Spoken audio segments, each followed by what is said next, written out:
of God, creator, redeemer, and sustainer. Amen. My path to the Episcopal Church began at the University of South Florida in a debate. I was on the debate team. Thomas Altizer had just released a book called The Death of God, and the team thought it would be a great thing to have a debate resolve that God is dead. I was paired with an Episcopal priest on the negative. When we first got together, he said, well, the burden of proof is on the affirmative, and we should take a position of reverent agnosticism. We can't prove nor disprove the existence of God, but we choose to believe.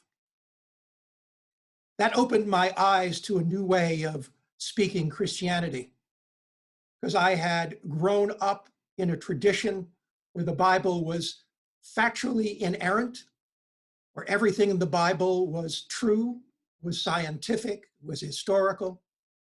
And as I began to come to university and take courses in philosophy, I began to have questions myself about how I'd been raised and what I believed. And it was very helpful to have someone who could raise up the idea of agnosticism. I really don't know about the existence of God, but it's a choice. It's a leap. We can look at our gospel today as history, or we can look at our gospel today as metaphor, or perhaps as both. We can look at it as history because this is the one miracle in all of the gospels where the name of the person was included in the story. In other cases, it was the blind man, or it was someone else. It was the man who was filled with demons, but no name. This was the first time we saw a name, the brother of Mary and Martha. And so in that sense, we might argue that this is an act of history. But what's even deeper than acts of history is the metaphor. Marcus Borg, in his book, Speaking Christian, talks about metaphor as the way in which biblical people thought. They thought that way because it had a surplus of meaning. It meant more than just talking about an historical event. It spoke to the human condition and the radical dependence on God.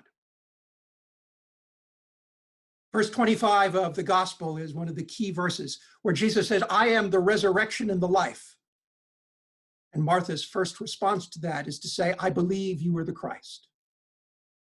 But by verse 39, when Jesus is asking that the stone be rolled away from Lazarus' tomb, she goes, wait a minute, it's going to smell pretty bad in there. It was 4 days.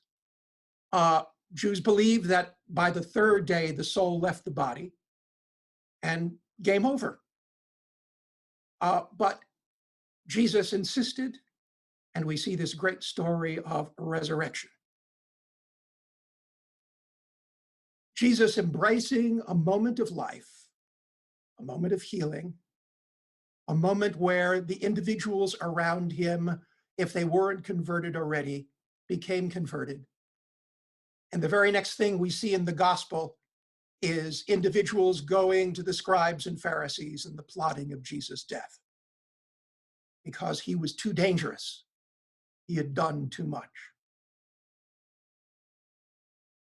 The biblical definition of salvation doesn't have to do with resurrection per se, but has to do with liberation from bondage, physical liberation, economic liberation, political liberation, religious liberation. And it comes out of the history of the Jewish people being in bondage in Egypt, in Assyria, in Babylonia. The return from exile was seen as the return from death. And the vision of a believer was being in the full presence of God, the God of life or death. We see that in the Hebrew scriptures that we have today, of the story of the dry bones. And so we're called to move in a metaphorical way, in a deeper way, to move from fear, which is very evident in our society today, to trust. The word believe oftentimes is thought of as intellectual assent. But Borg in his book says the Old English word for believe comes from belove, to love, to give one's whole heart to God. And that's a very different concept than just thinking of intellectual assent.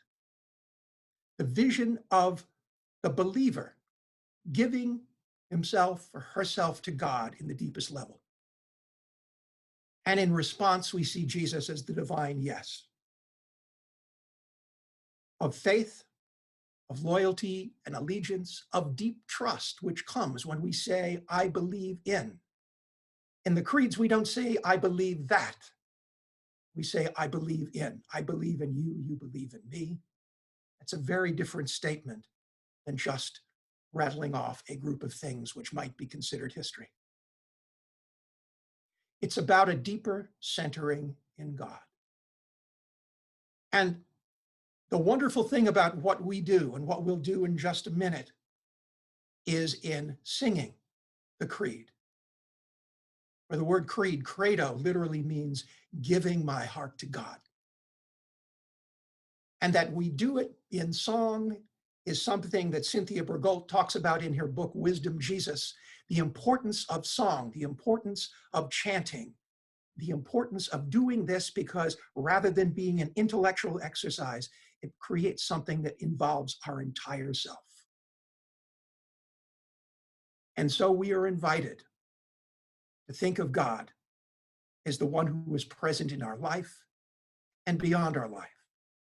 We are invited to affirm a God of love, where we beloved that God, and we are beloved by God. Amen.